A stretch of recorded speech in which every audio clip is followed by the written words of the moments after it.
Spring Black Friday is on at the Home Depot. Save on grills and patio sets that will be sure to bring your hosting game up a notch. Fire up your feast with help from the Home Depot and save on grills. Like the Next Grill 4-burner propane gas grill was $249, now in special buy for $199. Or give everyone the best seat in the yard with the Hampton Bay Mayfield Park 4-piece conversation set for only $399. Save on grills and patio sets with low prices guaranteed during Spring Black Friday only at the Home Depot. Now through April 22nd, while supplies last. Exclusions apply. See homedepot.com/price match for details. This Old House Radio Hour gets support from Renewal by Andersen. Are your windows drafty, inefficient, or just plain old? Renewal by Andersen's Great Window Refresh event is on now. $400 off every window, $850 off every door, plus no interest for a full year.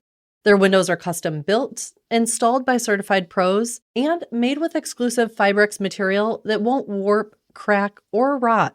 Call 855-898-4800 or visit fullservicereplacement.com. But don't wait, this deal won't last. See website for warranty details, minimum purchase required. Interest accrues during promotional period, but is waived if paid in full within 12 months. From LAist and APM, American Public Media, it's This Old House Radio Hour. I'm Jen Largis. If your houseplants keep dying, it's time to change your approach. Probe your blunt object into the soil about 25 to 50%. See if it's moisture on the soil. Bravo's Carl Radke returns to the cramped Pittsburgh home of his youth that taught him to hide, to strive, and to survive.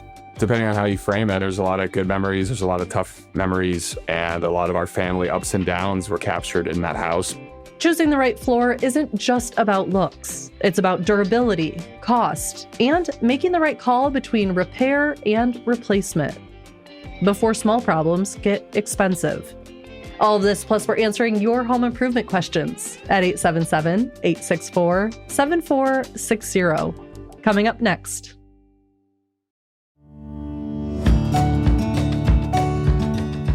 It's This Old House Radio Hour. I'm Jen Largis.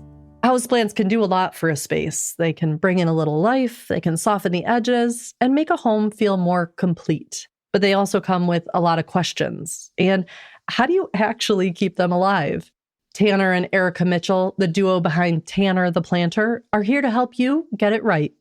Tanner, what do you think is the biggest mistake that people make when they become new plant owners? Getting the plant that they want. And the story that repeats itself is, I saw on this show, the magazine, the Pinterest board, this plant. It's usually a fiddle-leaf fig or an olive tree, something very bright, light, needy. People tend to choose plants that don't naturally go well in the home or the place that they're planning on putting them. And so it's a battle against nature, and nature always wins.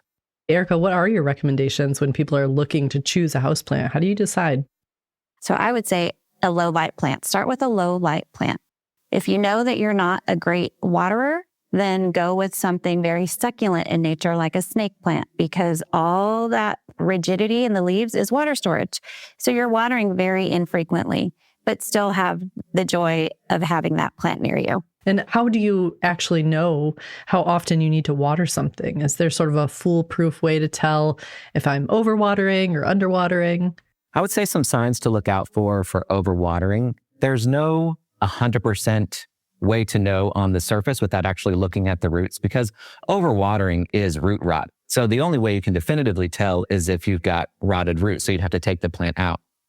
But one of the most prolific signs that you can almost guarantee is going to be root rot or overwatering is the newest growth on your plant turning yellow or brown, mushy. Whereas if the leaves are turning yellow or brown anywhere else on the plant, it's usually something else like regular die-off or pests. Tanner actually developed a method. We call it the chopstick method or the knitting needle method. Or the baking method. The baking method, where you would probe your blunt object into the soil about 25 to 50%, and then check for it. See if it's moisture on the soil that comes out of it. Sometimes it's hard to tell.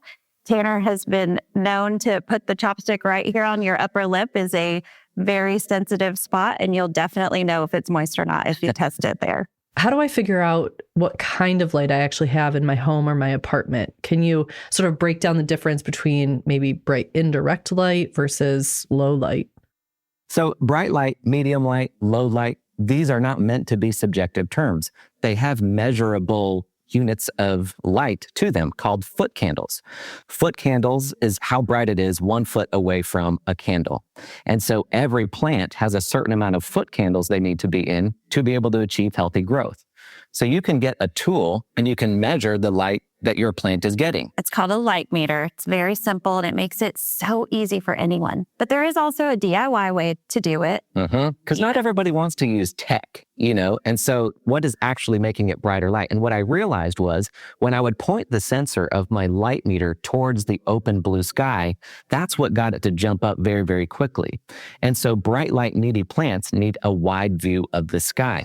If it's a bright light plant, you need to be able to get down to your plant's perspective right where the leaves are, because your leaves are what need to absorb the light. And bright light is when you can turn your head from the left, the center, and the right and see unobstructed. That's a great DIY method as well. People think the health of a plant is really determined by the leaves and the foliage and the stems. The health of your plant is the health of your roots. That's everything. The only thing that the leaves do is kind of indicate what's going on under the surface. What does a healthy root look like? They're rigid. They don't smell bad. Root rot has a very specific smell. And every once in a while, you'll go to repot a plant that shows no sign of anything the matter with it on the foliage. You'll take off that pot and immediately the smell, Yeah. It'll blow your hair back. Are there any plants that you should stay away from if you have pets? Houseplants are going to go in 3 different categories: non-toxic, self-limiting toxic, and deadly toxic. Your deadly toxic plants are mostly going to be true lilies. I'm not talking about peace lilies. I'm talking about a true lily. A calla. Things like Dieffenbachia. But in any case, you should always look up the plant to confirm or consult with your vet. But most houseplants fall under the category of self-limiting toxic, which is like alcohol for humans. If your pet eats too many leaves, it's going to throw it up, but it's not necessarily deadly. And then there are some that are just non-toxic. They can munch on them and nothing happens. And some are even made for them, like spider plants and catgrass. Yeah. Spider plants actually have a hallucinogenic quality for felines. Yes, if you see like your cat constantly going back to the spider plant, you got a little junky cat on your hands. Do you ever recommend wiping off their leaves? Absolutely. If you leave dust on your plants, then that's one more barrier for the plant to be able to photosynthesize. Yeah, if you get too much of a layer of dust, it's like sucking a milkshake through a really tiny straw. Coffee stir. for the plant trying to absorb all that light. So what would you say is the best entry-level houseplant for people who maybe don't have much experience, or if they're like me and they seem to always be killing plants? I'm going with the snake plant. The snake plant is just really good practice because it teaches you how to keep your hands off of the plants. They're very slow growers. In most places where we place them indoors, they can tolerate low light. My choice is golden pothos because you can put it in bright light, medium light, or low light, and it does perfectly fine. And we water when about 25% dry, but this is one of the tough as nails plants that everybody has in their house for decades and decades for a reason, because it's so easy to grow. We thank you so much for this information. I think it'll help a lot of people get more comfortable and have success in caring for their houseplants. Absolutely. That's always our hope. Thanks for being here. Thanks for having us.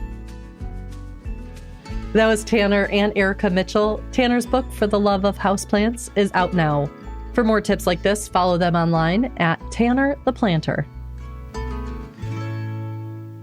Right now, we're answering your home improvement and DIY questions. Call us at 877-864-7460.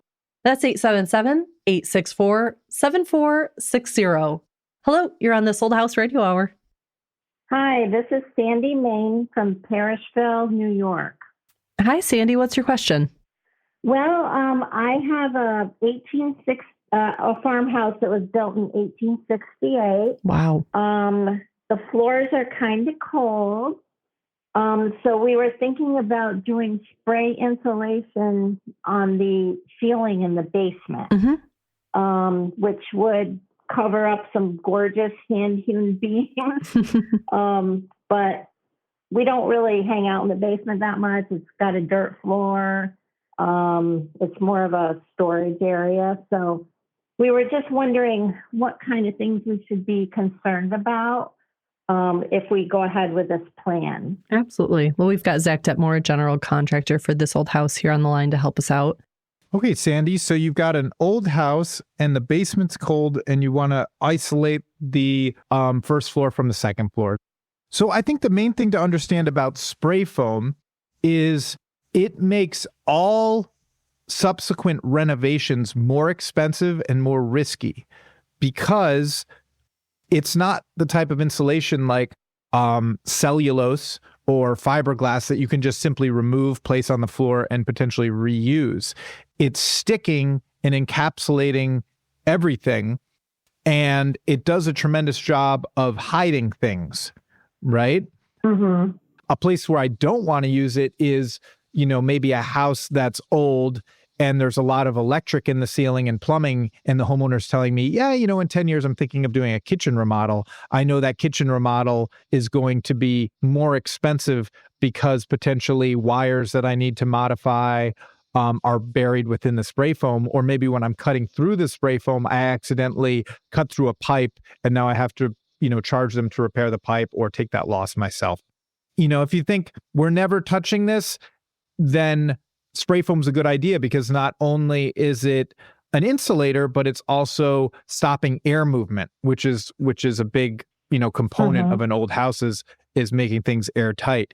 If you do think you're going to be doing something with the basement at some point, then I would use a bat or a vapor open insulation and just put it in place. And then you have a more forgiving, renovation-ready house. And I think it is important to know that this house has been standing for hundreds of years. You weren't the first person or the second person or maybe even the third person to be a caregiver for this house. And you don't want to do anything that is going to hurt people in the future. So think about your needs, but also think about what are the next needs over the next 100 years.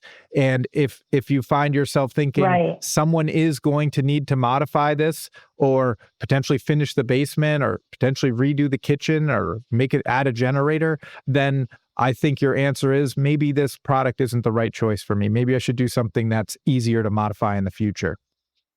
Okay. We have a wood stove in the basement and we use it when the temperature dips below minus 20. We're in the northern Adirondacks, and sometimes we get minus 45 in February, and so that heats our basement.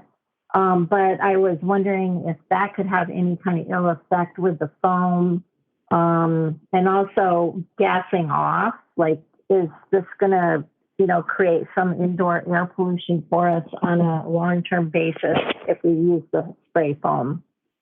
So, if it's done correctly, there should be no long-term off-gassing, but if it's done incorrectly, there will be long-term off-gassing, and there would definitely be short-term off-gassing, at least within the first 48 hours, where you shouldn't be in the house with spray foam.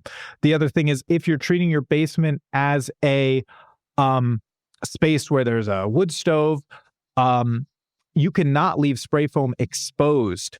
So you need to either cover the whole ceiling with some sort of fire retardant, or you have to paint on a fire retardant onto the spray foam, which I think is another argument to be made for a type of insulation that doesn't need that added treatment. I see. Okay. So we could choose to take the wood stove out of there too, if we had the foam. Because we probably wouldn't. I mean, if you said negative 45, you might want to keep your wood stove. Sounds like a good idea. I think might want to keep your wood stove. I'm not loving the spray foam, if I'm honest. I feel like something that's renovation proof is really going to work in your favor, and that open insulation is going to do a better job than the sort of permanent fixed in spray. All right. Well, thank you so much. Take care. Take care. Coming up, we answer more of your home improvement and DIY questions. Call us at 877-864-7460. That's 877-864-7460. It's This Old House Radio Hour.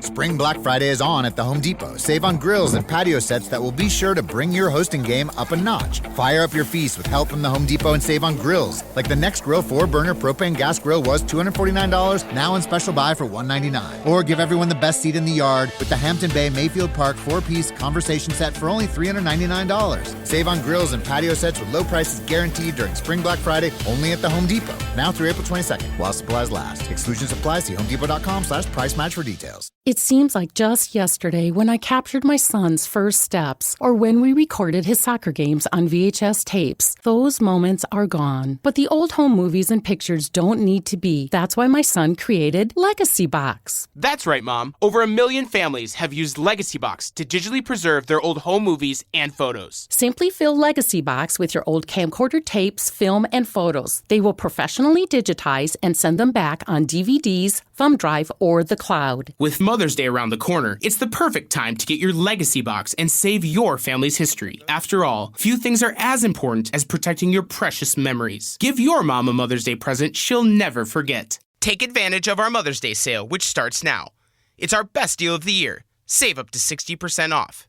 Visit legacybox.com/keepsake and for a limited time, get an incredible 60% off your order. That's legacybox.com/keepsake for 60% off. legacybox.com/keepsake. We get support from Fast Growing Trees. You don't need a big yard to bring life to your home. Fast Growing Trees offers everything from privacy evergreens to indoor lemon, avocado, and fig trees that thrive in smaller spaces. They have more varieties of plants and trees than your local garden center, all with expert care and guaranteed to thrive in your space. It's the easiest way to get your dream yard or indoor garden delivered right to your front door in just a few days. Right now, stock up for spring with the plants and trees you need. Select varieties are up to half off. And listeners to our show get 20% off their first purchase when using the code THISOLDHOUSE at checkout. That's an additional 20% off at fastgrowingtrees.com using the code THISOLDHOUSE.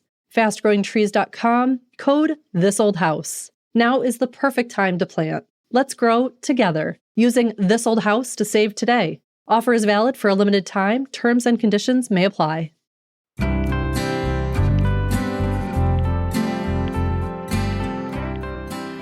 You're listening to This Old House Radio Hour. I'm Jen Largis.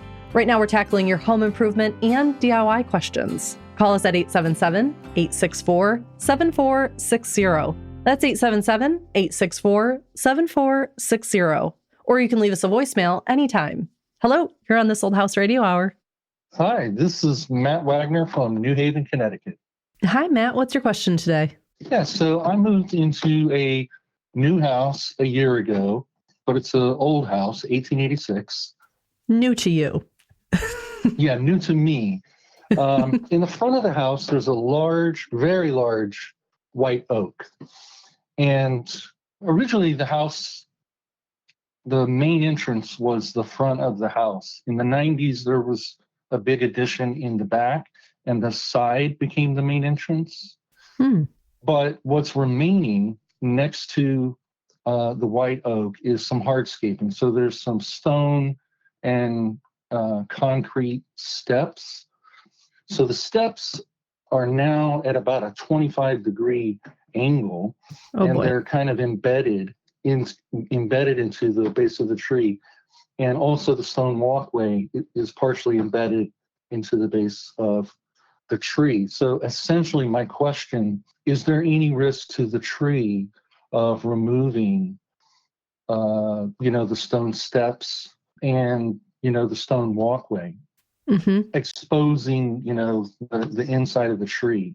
Yeah. Well, we've got Jen Nawada, luckily a landscape contractor for the show, here to help. Jen, have you ever seen a tree just grow around something like that? Yes. Hey, by the way, how's it going?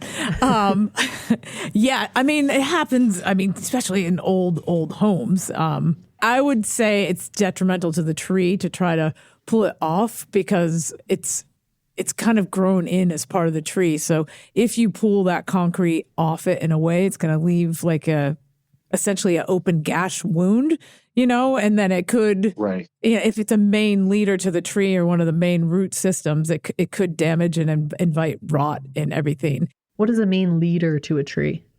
Well, like one of the main roots that supports the tree structurally as well. And if that is disrupted, like in a big storm, it could cause the tree to also fall over if those roots are not intact into the ground. I mean, is there any way you could chip part of the steps out and like maybe start to grow like ground cover around it and like kind of mask what's there? Yeah. Like, because does anybody use this as access? Well, so I put up a sign that says like visitors and, deliveries to side entrance. I put a little wrought iron sort of gate in front of them. Mm-hmm. I removed the wooden steps that go up to the porch and I closed off the porch railing. But believe it or not, I still occasionally see delivery guys walk right past the sign, around the gate, up the steps, and then they toss the package onto the porch. So, one good idea that someone gave me, I thought it was a good idea, was just put a bunch of potted plants. Yeah, potted plants, or get some ground cover established to start to cover the stones without removing them. I would do that, like visually deter someone. Okay. So the other half of the question is just leaving it that way. Is that also going to cause harm to the tree? I think it's already in there. It's already, it would just be like you opening up a huge wound. Right. And this probably the stability of the tree too, because sometimes oaks are vulnerable in these huge windstorms to tip over, like the street trees. This isn't a street tree, right? This is in your yard. Yeah, it's in the yard. Okay. I would try to mask it in a way, and like I like the idea of pots that could maybe turn it into the garden and celebrate all the people that probably used to walk on that walkway. You know what I mean? That's a good idea. Yeah, but it sounds like you respect your house, and that sounds fantastic. Yeah. Okay, that's the way I was leaning, but I wanted to get your opinion.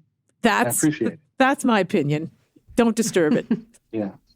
But have fun with us and send us a picture. Well, I'll send in a picture. Yes, I'll do that. Awesome. Yeah, I'll be looking for it, okay?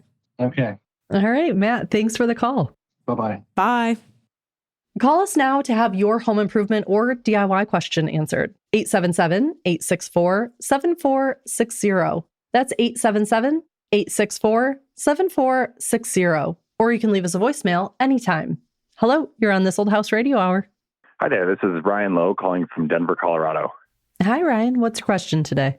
We have a 1941 house with a basement bathroom that has recently had all of the under concrete plumbing taken out, and we're in the process of redoing that basement bathroom. And so I was really trying to figure out what are my sort of steps that I want to take for working on the basement bathroom, putting in the floor, putting in the walls, covering for the walls, plumbing, etc., and kind of what my steps I should be taking in order. Absolutely. We've got Zach Detmore, a general contractor for the show, here on the line. Zach, we need you to clock in here as our project planner. I could do that. So Ryan, you're doing like a do-it-yourself replacement of the basement bathroom. Is that correct? Yeah, that's the plan. As much as we can do ourselves, we're hoping to do ourselves. Okay. And where does it sit right now? Like how much work has been done? So when the plumbing was replaced, we gutted the whole bathroom. And so we're looking at basically just a blank concrete room with the rough plumbing in place through the concrete walls. So there's like a drain for the toilet, there's a drain for the shower, and there's pipes sticking out for the vanity right now. And that's it. Yep, exactly. Okay. Have you selected your finishes yet, such as your vanity, your sconces, your toilet, your shower, whether you're going to tile the shower or is it going to be a shower pan, all that stuff?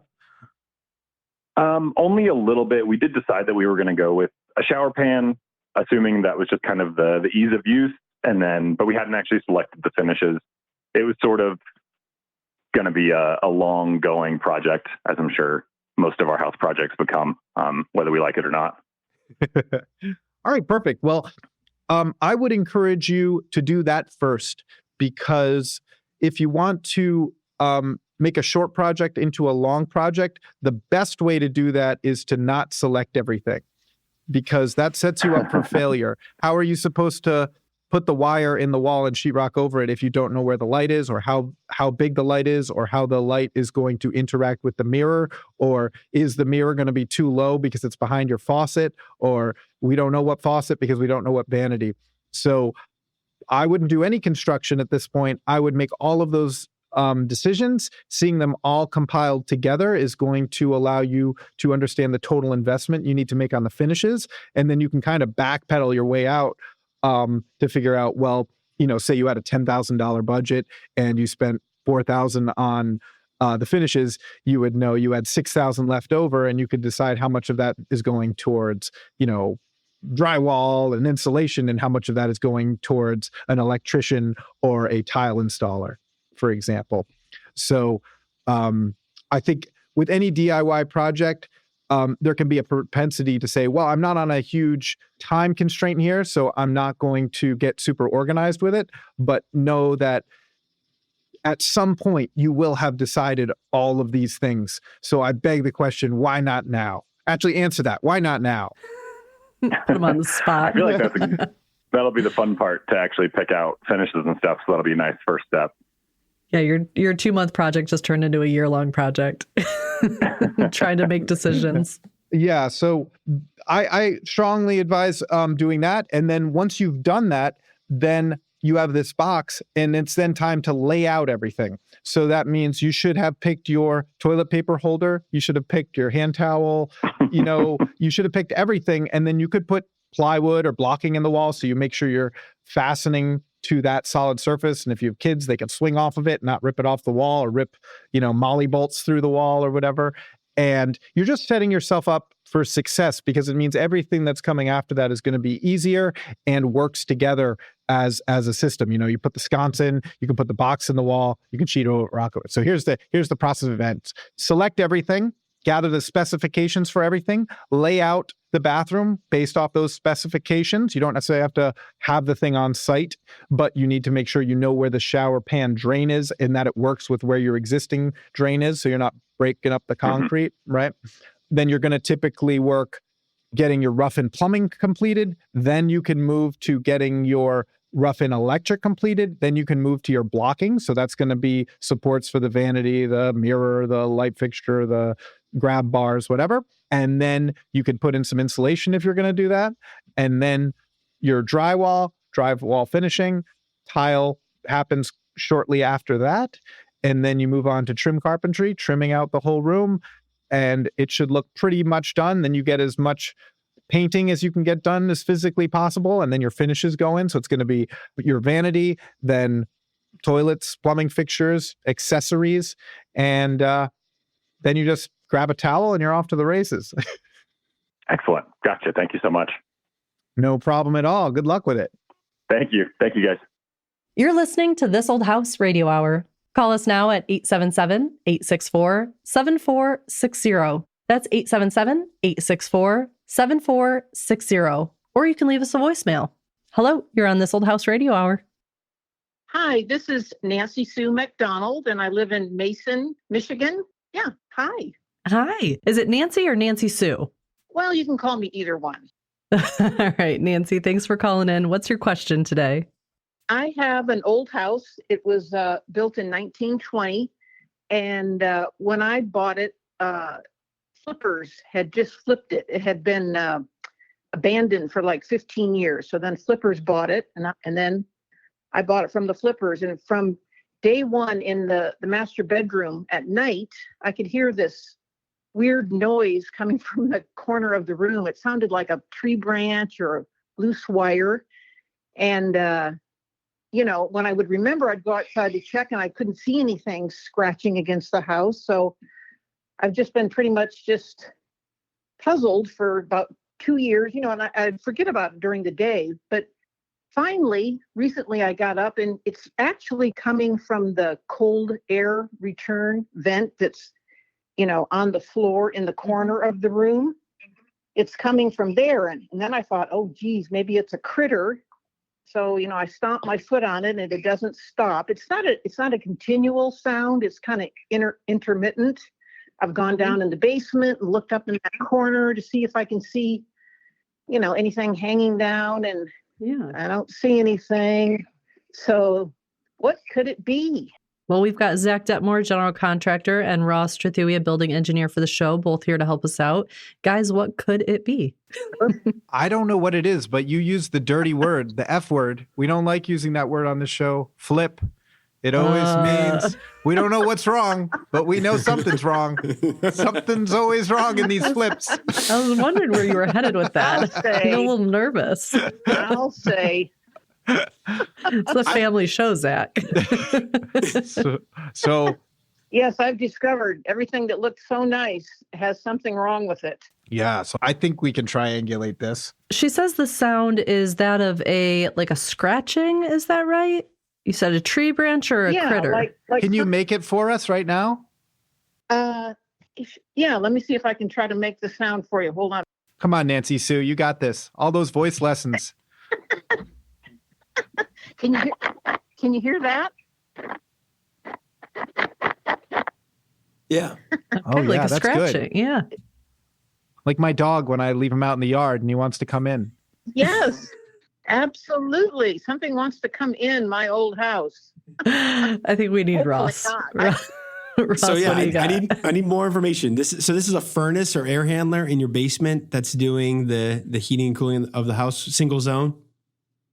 Yeah, it's like the cold air. It's there's a grate on the floor. Mm-hmm. So, but there's another grate, on the sideboard on the other side of the room where the heat comes out. So this is just the cold air return, I think they call it. Mm-hmm. So it goes in, the cold air goes in there, it goes to the furnace to get reheated, and then comes back out through the other vent and blows warm air out of the other vent, right? Right. Yep. Okay. Absolutely. Yes. And then the noise, you said it's intermittent. Does it have any kind of cadence to it in terms of when the heat has been running for a long time, or when it starts up, or when it cools down, or when it shuts off? Is there any, have you thought about I have tried to see if there's any pattern. I used to think it was only at night, but now I realize it's off and on during the day as well. I just never just sit in my room silently, I only really hear it, at night when I'm laying there, but it does happen during the day too. But other than that, I have not figured out a pattern. How are you, Nancy Sue, with Morse code? Would you be able to figure out if someone's trying to tap out a message to you? Maybe it's the previous owner. Have you golly. maintained the filter on this unit? You change that regularly? Yes, I do. Someone suggested that maybe it's actually coming from the furnace, and I'm just, the noise is coming through the vent from further away, that it's not just in that corner. Do you know what I mean? Yeah, if the noise is coming from the furnace, you probably are going to hear it in your other cold air returns that are connected to the same duct system back to the furnace. So I would want to listen and put your ear up to some of the other returns, cold air returns on your system, and see, do you get that same noise in other rooms and other areas of the house? That would be one thing. The other thing too I'd recommend is removing the grate of the return air grate. And that does two things. One, sometimes the return air grates can have a slight rattle that only happens when the fan is ramping up or shutting down. So it's when it only happens intermittently, but it's a rattle of a metal. That might not be the sound that you're describing, so that might not be it, but that may be part of it. But at least by removing the return grate, the metal grate, letting it run and seeing, do you still get the same sound when it's removed? The other thing you can do is you can hopefully peek your head in there and maybe use your phone or a camera with a flashlight and just see where that return goes. Is there a critter in there? If it's critter related, but is there anything else that looks out of line, right? In terms of what's going on in that duct system. So you're asking me to be brave. Nancy, I'm asking you to be brave. Be brave. Remove that grate. Oh no, I can do it. I'll be brave. You can do it. You can do it. We believe in you. I think that's a good idea, Ross, to take it off, because maybe if there's something dangling that's sort of tapping the side of the ductwork, maybe that grate will change the airflow. So that's either, maybe makes that apparent or something. But yeah, Start with that, Nancy. Yeah. If she did call an HVAC company, could they put a camera down there and just see if there's something in there that is just got in the vent that's creating a scratching sound every time that fan kicks on? I would start with some of the basic stuff. And then if needed, she could call an HVAC company. Acoustical items, noise issues are very hard or can be very hard to track down, right? Mm-hmm. So, but if you can do some of your own homework first, then I think you can maybe point in the right direction to get it solved without calling in the professional. But if you can't, then maybe you have to call the HVAC company. All right, I will do that. I've got my homework assignment. We wish you luck. All right, Nancy, good luck. Thank you so much. If you have a question for us, leave us a voicemail on our hotline, 877-864-7460, and we can answer your question next time. Coming up, Bravo's Carl Radke shows us his old house. I mean, there was always kids that would make jokes about, oh, we can't go to Carl's because it's too small. My house was the size of their garage. That's next on This Old House Radio Hour.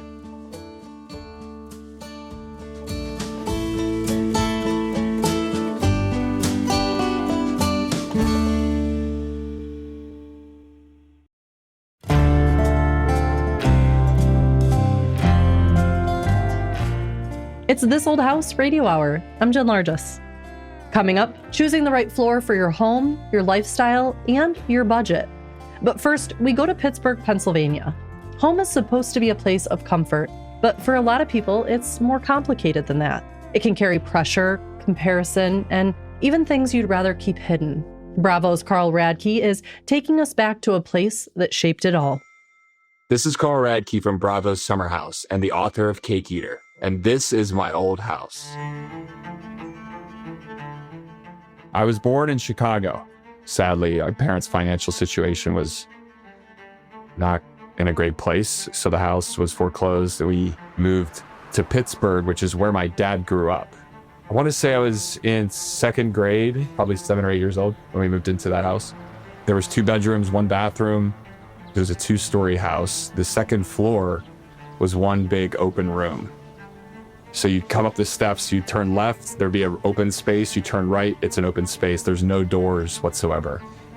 So to the left was where my brother and I had bunk beds. The other side was like our dressers and like a couch. Over time, my brother wanted his own bed, so we separated the bunk beds. And he had the other side of this upstairs space. It was a very small home. I mean, I'm 6'5". Right now, I don't know if I could stand upstairs fully without hitting my head on the ceiling.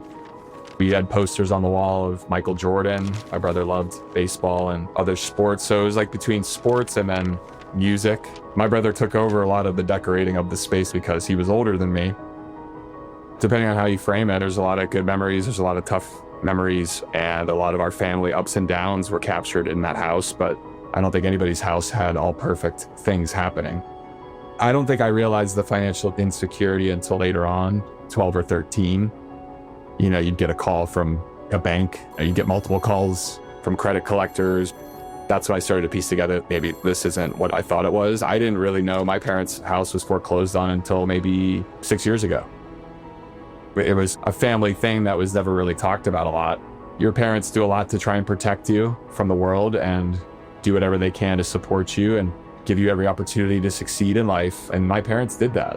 What I noticed is we didn't have what other people had. I mean, there was always kids that would make jokes about, oh, we can't go to Carl's because it's too small. My house was the size of their garage. The cars that were in their driveways were nice and brand new. And we had cars that would need to get fixed or get worked on that would get parked in the backyard and would just sit in the backyard because my dad didn't have the money to get it fixed, but didn't want to sell it. My dad joked it was like we're rednecks in this wealthy community. But it's a pretty friendly community. The community is very safe. I don't think I ever once in 18 or however many years I lived in that house ever locked the door. We didn't start locking our house until my brother started getting in trouble because he was the one breaking back into the house. I lived in a house with my brother who I adored and looked up to, but he struggled with addiction and mental illness. And anybody who's ever lived with someone with addiction issues, it's not easy. Now, the place came a lot. I tell this story in my memoir about a time I had friends over on a Saturday. We were watching NFL football, I didn't always host people because our house was small, but my close friends would come over occasionally. We'd order pizza, we'd have drinks and watch sports and play around. And that particular afternoon, my dad got a knock at our front door, and my dad opened the door, and I look out, and there's police officers and 5 police cars parked out on the street in front of our house. The police enter the house. My brother comes downstairs. I'm in the living room with my 4 little friends. We're 12 years old. Police turn him around and handcuff him right in the living room. My dad called the parents of my friends and said, "Can you come pick up your boy?" That was definitely a traumatic experience that I didn't really talk about.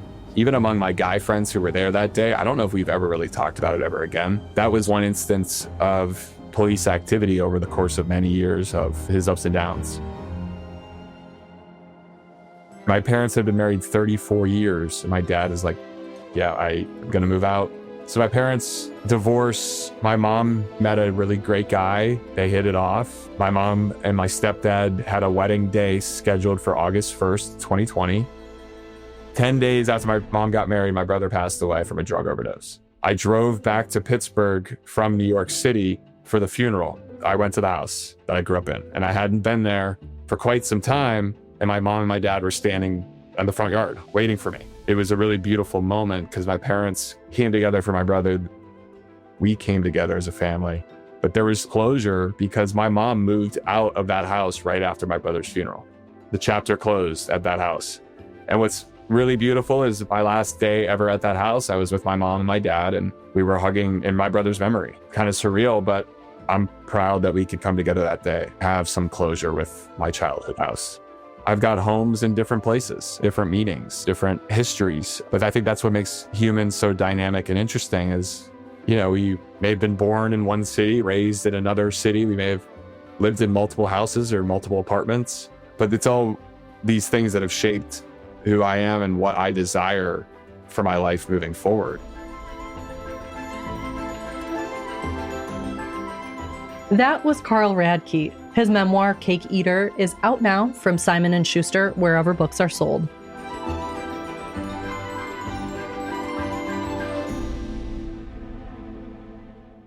Floors take a beating from kids and pets, water, and everyday wear and tear. Sooner or later, every homeowner has to decide, repair what you have or replace it entirely. Here to help you make the right call is Victor Topala from Atlas Flooring and Design in Raleigh, North Carolina. Can you quickly tell us the difference between LVP, laminate, hardwood? Seems like there's so many options.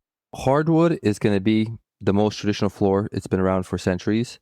It's a wood floor. It has a finish on top that you put, and it can be refinished multiple times.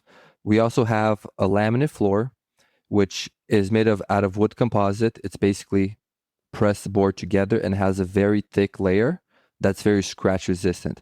Now, most laminates today are also waterproof on top, so it can withstand like pet damage and water. And then we have the LVP, which stands for luxury vinyl plank. Now, the LVP is a plastic product, and it's considered to be fully waterproof, and it's extremely durable for like pets, children, and dogs. Is there a flooring that is like a composite material that has real wood on top? It's not hardwood all the way through? Yes. So laminate, they do make some engineered hardwoods like that, wood composite, and the top layer is a wood, but it's a very thin layer. Yeah, I've heard some people say that there are specific laminates that have a hardwood layer on top that at times, if you get a really good one, can be sometimes sanded and refinished. Is that true? With engineered hardwood, you can, but it needs to be a thick layer. It has to be a thick layer. Now, the reason they came up with the LVP and laminate is because hardwood is usually the most expensive option. And with hardwood, the issue you run into is that it has water issues and it scratches much easily. That's why, the market invented the more durable, more water-resistant products. So we have a few listener voicemails from our hotline who are looking for expert flooring advice. And remember, you can always leave us a voicemail on our hotline at 877-864-7460. That's 877-864-7460. So Victor, here's our first voicemail. Hi, I'm calling in reference to a wood floor in my family room. I'm trying to see what should I replace it with because I did have a large husky and it has caused damage. Even when I put the pads down, it's so it's warped. And I'm trying to find out, can I replace part of the wood that's warped, or would I just do better going to a waterproof floor? So, Victor, it sounds like this caller already has a wood floor, but she's seeing what she's referring to as warping. Is that from the pet coming in and out and having wet paws on the floor? Obviously, we can't make our dogs always wipe their feet. Is that what would be causing the warping, or do you think she has a bigger problem here? Yeah, so when the hardwood warps, that's usually indication that there's a moisture issue. Either, the pets are bringing in moisture, either the moisture is coming from underneath the house, or maybe there's a appliance that's leaking and it's causing the floor to warp. If you cannot repair it, the best option is to replace the floor. If she has a large dog, a really nice quality laminate floor or LVP floor. When you're choosing a laminate or an LVP floor, how do you know if it's of good quality? Yeah, so when we're picking a quality LVP floor, we're looking for three main things. First, we need to look at the overall thickness of the floor. And I recommend homeowners to look at a floor that's at least 6 millimeters thick and above.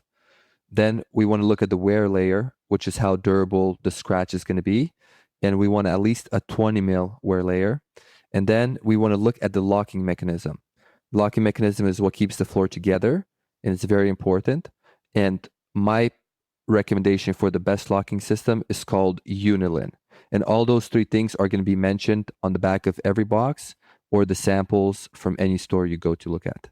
Is there anything that you could read on a box or in the store as you're looking at LVP or laminate that would let her know that it has a good waterproofing to it so that her wet dog maybe coming in and out doesn't cause a problem again? Or are they all waterproof? The box is always going to say waterproof on it.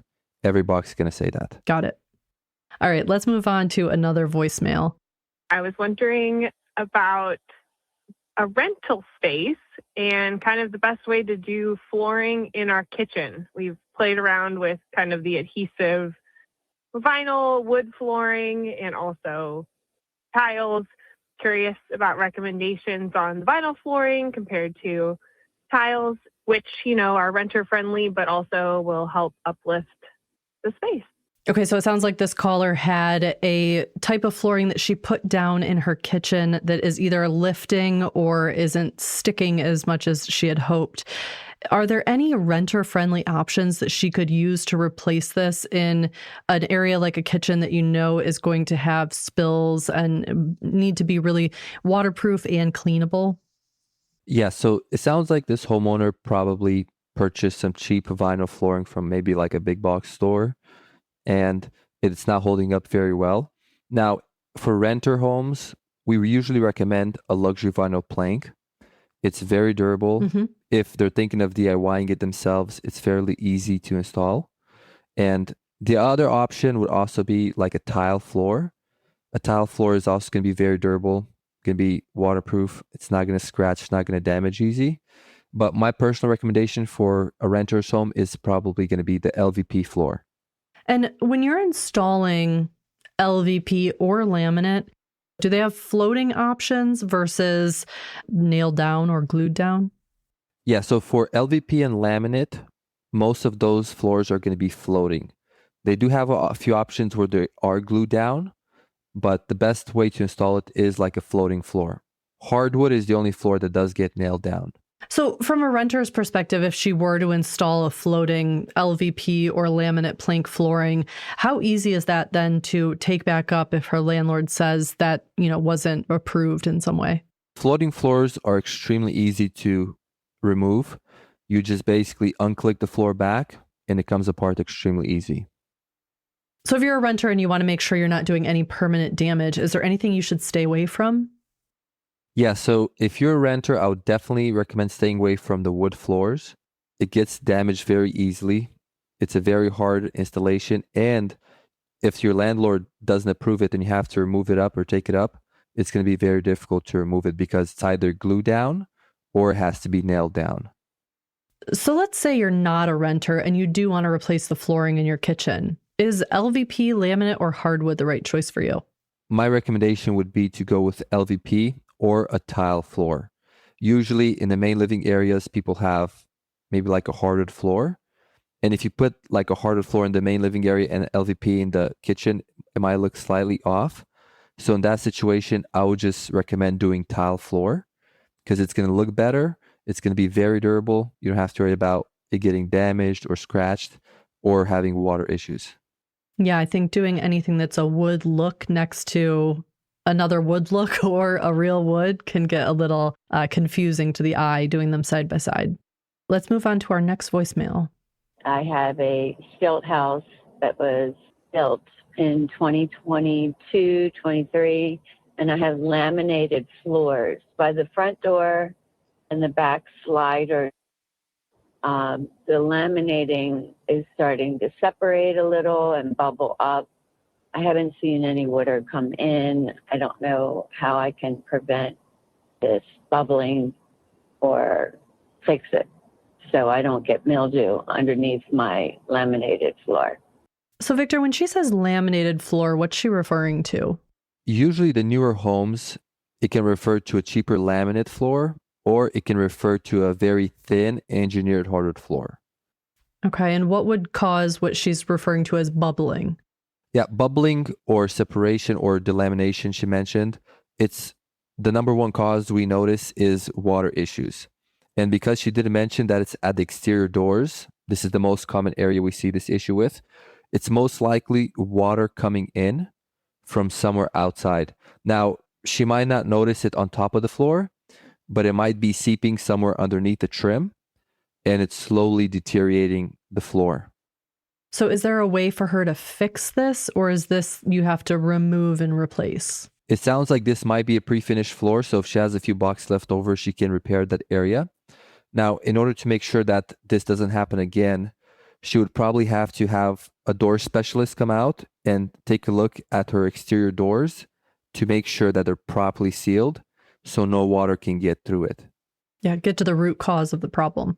I always recommend homeowners, if they get a floor, even if you have 3-5 boxes left over, don't sell them, don't try to get rid of them, keep them just in case you have an accident and you have to repair your floor.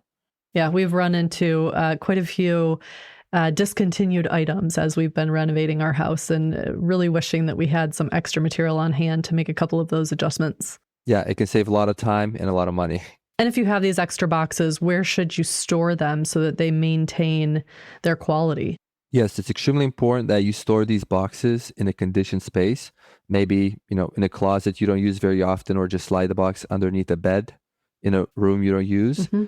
If you put it in like a garage space or an attic or a storage space, what can happen over time is the boards can shrink and expand. And when you go to repair the floor, they won't click in or lock in properly. Well, Victor, thank you so much. We appreciate all this information. Thank you so much. That was Victor Tapala from Atlas Flooring. Learn more about your flooring options at thisoldhouse.com.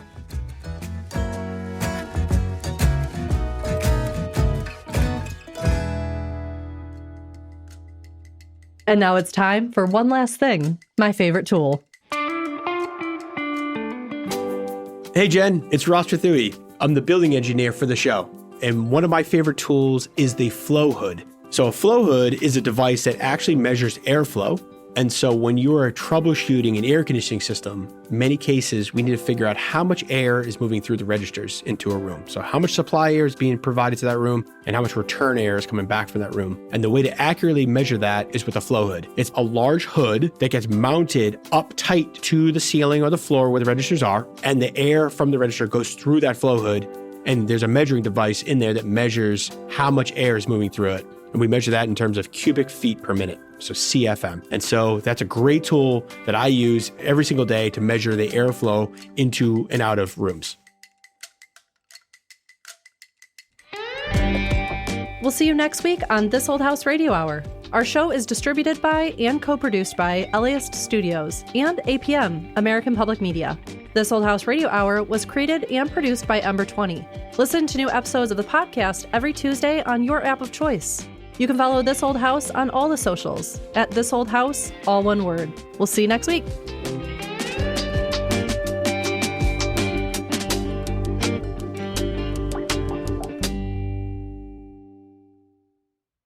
I'm Maggie Smith, host of The Slowdown, where each morning I invite you to step away from your to-do list and spend a few minutes with a moment of reflection and a poem from both beloved and emerging voices. Make it part of your morning ritual, on a walk, over breakfast, or while you get ready for the day. It's a daily moment of pause in a world that never stops moving. Find the slowdown wherever you listen to podcasts.